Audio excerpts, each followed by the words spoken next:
Tuhan Yesus sampai buat kita semua. Kasih-Nya tak pernah berubah untuk selamanya. Sebelum kita mulai kebaktian hari ini, kita nyanyikan Tuhan Yesus baik. Lalu kita berdoa minta pimpinan Tuhan untuk kebaktian hari ini.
Tuhan Yesus yang baik, kami bersyukur karena kasih-Mu sampai saat ini Engkau masih memberi kesempatan pada kami untuk berbakti. Ajar kami untuk bersyukur Tuhan, dengan cara berkonsentrasi mengikuti kebaktian ini dari awal sampai akhir.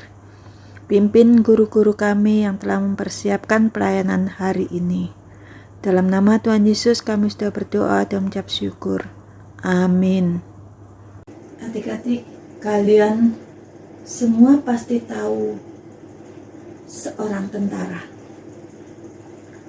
Seorang tentara harus taat pada panglima pimpinannya. Sekarang ibaratkan kalau kita ini tentara.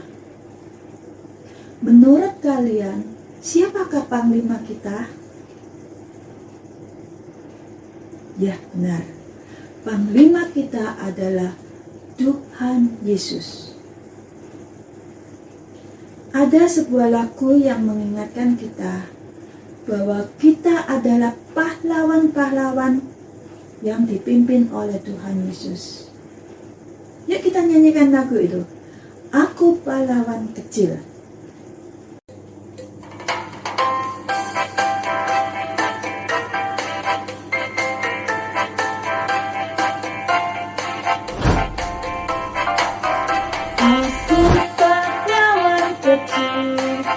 Yesus Panglimaku, Tuhan pimpinlah kita, siapakah lawan kita? Aku pahlawan kecil, Yesus Panglimaku, Tuhan pimpinlah kita, siapakah lawan kita?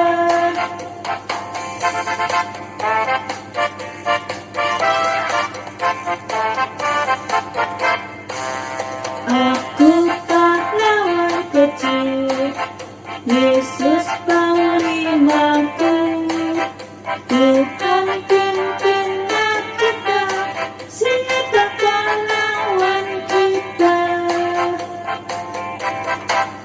Aku pahlawan kecil, Yesus Panglimaku, Tuhan pimpinlah kita, siapakah lawan kita?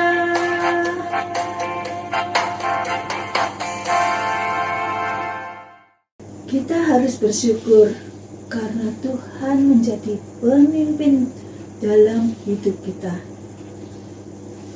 Sebagai ucapan syukur, kita akan berikan persembahan. Tapi sebelumnya kita nyanyikan lagu Berilah yang baik, berilah yang baik, lalu kita akan berdoa.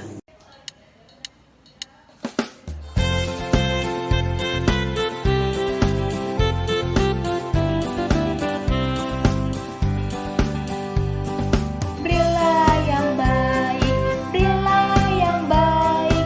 Tuhan sudah memberikan yang terbaik. Apa yang kau beri, berilah sekarang. Tuhan pasti balaskan dan berkati kau selamanya.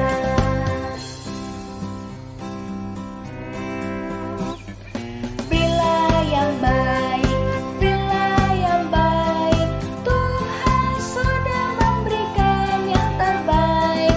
Apa yang kau beri, berilah sekarang. Tuhan pasti balaskan dan berkati kau selamanya.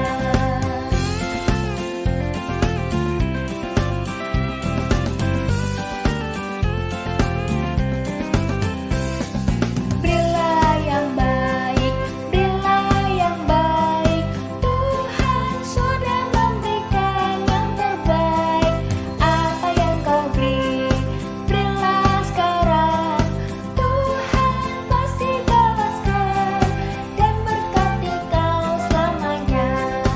Tuhan pasti balaskan dan berkati kau selamanya.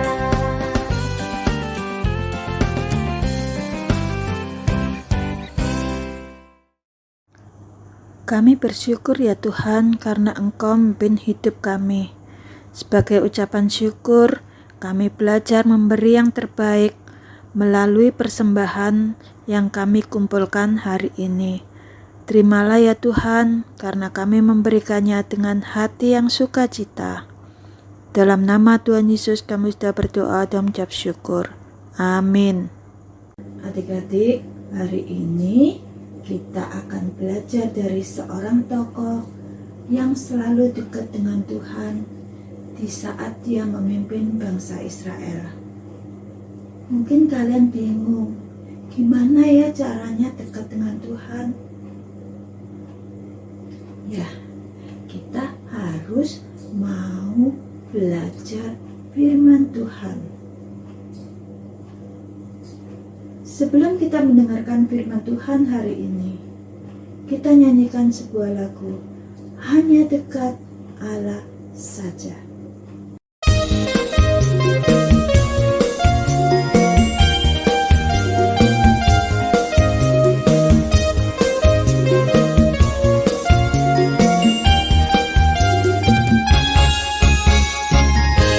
Hanya dekat Allah saja hatiku tenang. Daripadanya lah keselamatanku. Hanya di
Tuhan, kami mau mendekatkan diri padamu dengan belajar akan firman-Mu. Berbicaralah melalui Kak Vera yang akan menyampaikan firman-Mu hari ini. Karena kami telah siap mendengarkannya Tuhan. Dalam nama Tuhan Yesus kami sudah berdoa dan mengucap syukur. Amin.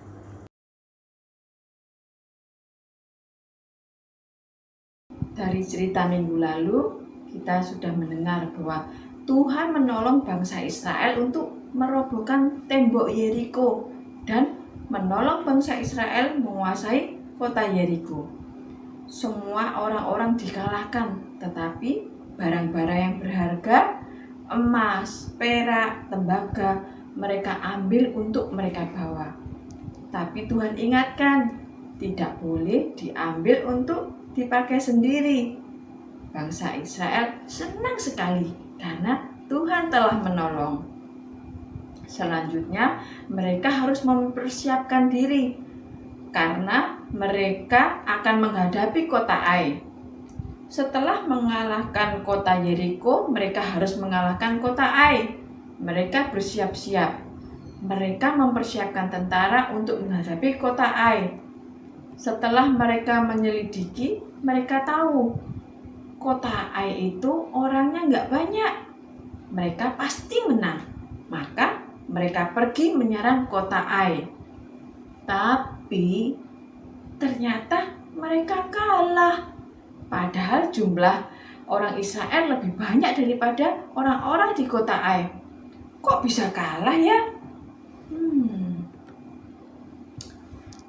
Yosua sangat terkejut ketika menerima berita itu.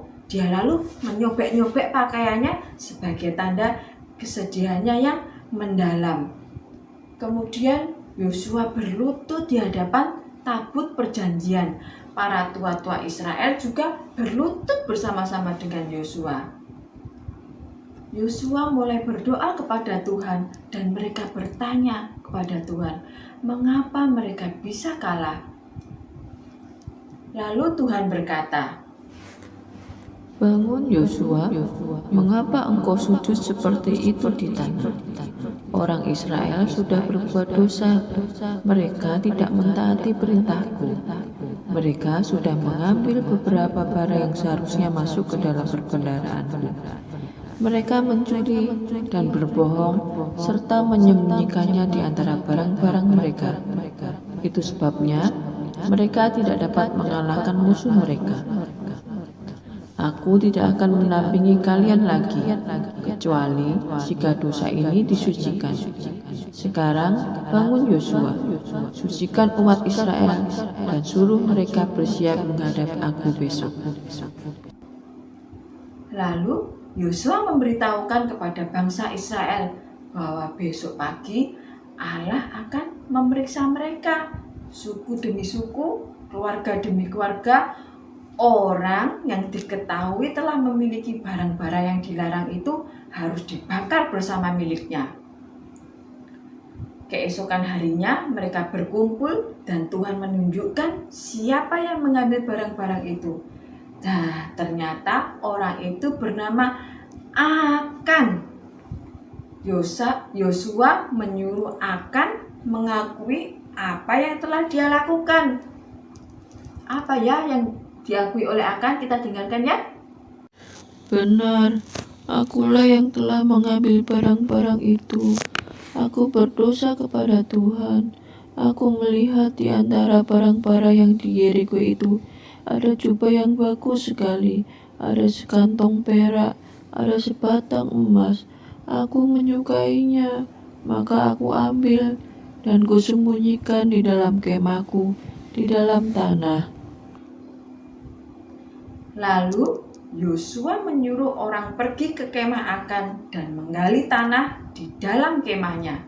Mereka melakukannya dan membawa barang-barang itu kepada Yosua dan kepada semua orang Israel. Diserahkannya semua itu kepada Tuhan. Kemudian akan dihukum. Dia bersama keluarganya dihukum. Tempat dia dihukum, disitulah akan dikuburkan. Di atas kuburannya ditumpukkan ada banyak batu-batu. Hah? Kok dibuat banyak batu-batu bertumpuk-tumpuk? Nah, benar. Itu sebagai peringatan bagi semua orang Israel yang melihatnya, supaya orang Israel jangan melakukan sesuatu yang seperti akan lakukan. Kemudian Tuhan memerintahkan Yosua untuk membawa seluruh tentara dan bersiap menyerang kota Ai lagi. Tuhan akan menyerahkan kota Ai bersama raja, rakyat, dan tanahnya kepada Yosua. Barang-barang ternak boleh mereka rampas. Barang-barang emas, perak, semuanya boleh mereka ambil. Besoknya berangkatlah Yosua bersama-sama dengan prajuritnya menuju kota Ai. Lalu para prajurit Israel itu bersembunyi dan bersiap untuk menyerang. Pada waktu pagi hari, Raja Ai memerintahkan untuk menyerang prajurit Israel. Penduduk kota Ai membuka pintu gerbang dan keluar untuk menyerang bangsa Israel. Tetapi orang Israel melarikan diri. Ayo, kejar orang Israel. Kita akan mengalahkan orang Israel untuk kedua kalinya. Orang-orang Ai berteriak kegirangan tapi mereka terlalu cepat bergirang. Orang Ai tidak tahu bahwa Yosua hanya memancing mereka supaya keluar dari kotanya sekarang. Prajurit Yosua yang lain keluar dari tempat persembunyian mereka dan masuk ke dalam kota Ai yang tidak dijaga itu dan membakarnya sampai habis. Baru setelah orang-orang Ai menoleh ke belakang, mereka melihat kotanya terbakar. Mereka menyadari apa yang terjadi. Mereka terjepit di antara dua kelompok prajurit Israel dan tidak bisa lari kemanapun. Para prajurit Israel dengan mudah membinasakan semua orang Ai. Kemudian kota Ai direbut oleh Yosua dan prajurit-prajuritnya. Sekarang kota Ai hanya tinggal runtuhannya saja. Akhirnya sebagai ucapan syukur, Yosua mendirikan mezbah bagi Tuhan. Yosua tahu bahwa kemenangan di Yeriko dan di kota Ai bukan karena kepandaian Yosua atau keberanian Yosua dan para prajuritnya, melainkan karena pertolongan Tuhan.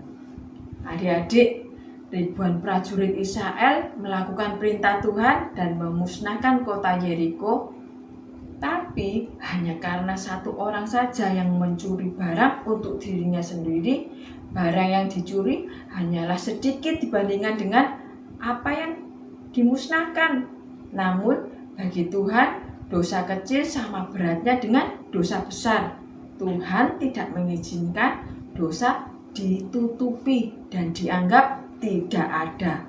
Setelah dosa ditemukan, diakui dan dihukum, maka Allah akan memberikan kemenangan sesuai dengan kehendaknya.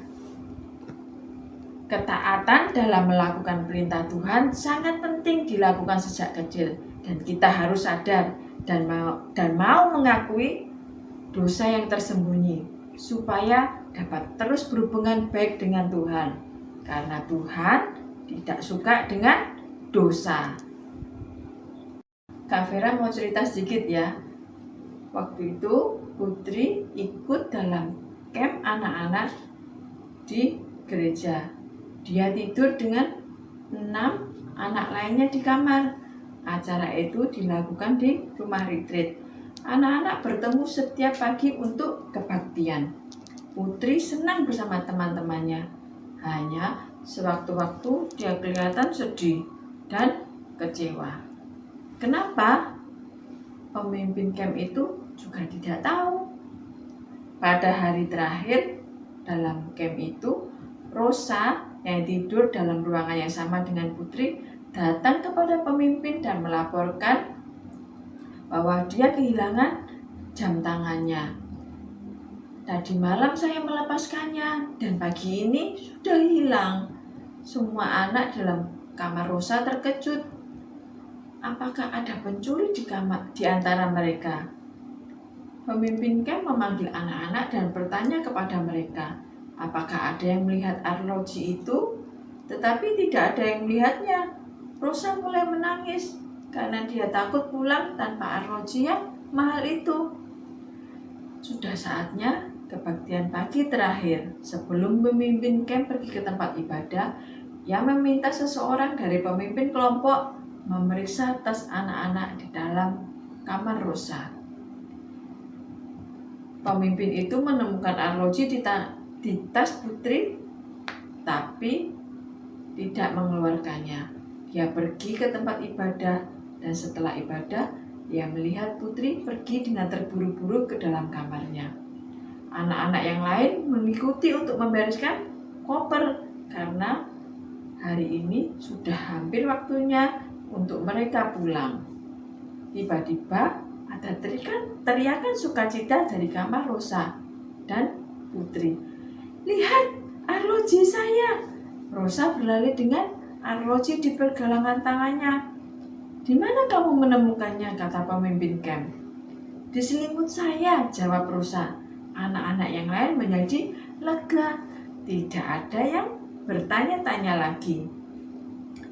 Pemimpin camp memanggil putri dan berkata kepadanya dengan terus terang, "Putri, kamu mencuri arloji Rosa.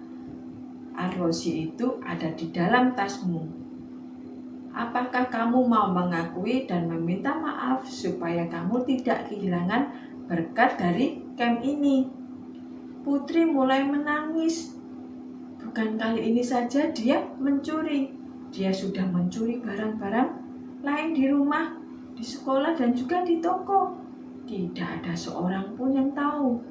Tapi dosa itu menjadi beban yang berat di hati putri sehingga dia kehilangan sukacita. Dengan pertolongan pemimpinnya, putri mengakui semua dosanya kepada Tuhan dan menerima pengampunan dari Tuhan Yesus. Dia pulang ke rumah dengan hati yang senang, siap untuk memperbaiki apapun yang dapat ia lakukan. Adik-adik, mungkin hari ini ada anak yang ingin berdoa seperti putri dan ingin mengakui sesuatu yang pernah kalian lakukan dan sudah menjadi beban yang berat dalam hati kalian. Ingat, ada waktunya untuk berdoa secara pribadi dan kalian bisa berdoa bersama kakak di sekolah minggu untuk membereskan dosa kalian di dalam hidupmu. Nah, ayat emas kita diambil dari Amsal 15 ayat 3. Mata Tuhan di segala tempat mengawasi orang yang jahat dan juga orang yang baik. Sekarang mari kita berdoa. Tuhan Yesus, terima kasih untuk firman hari ini yang boleh menegur kami.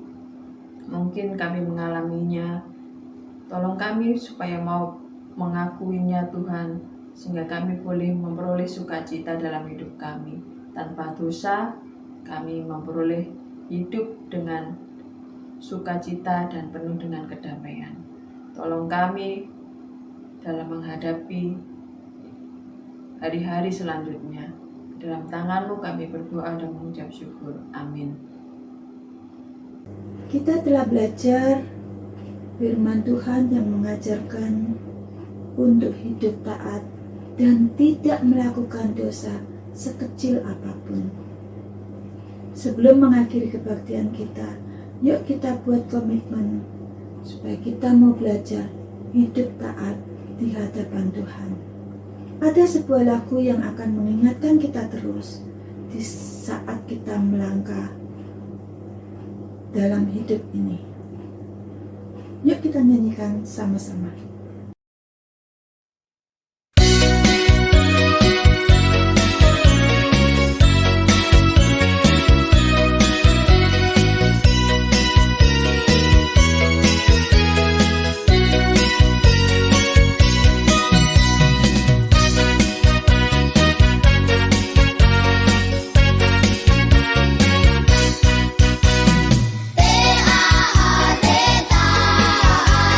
T-A-A-T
Tuhan, setelah mendengar firman-Mu hari ini, kami berkomitmen untuk belajar taat.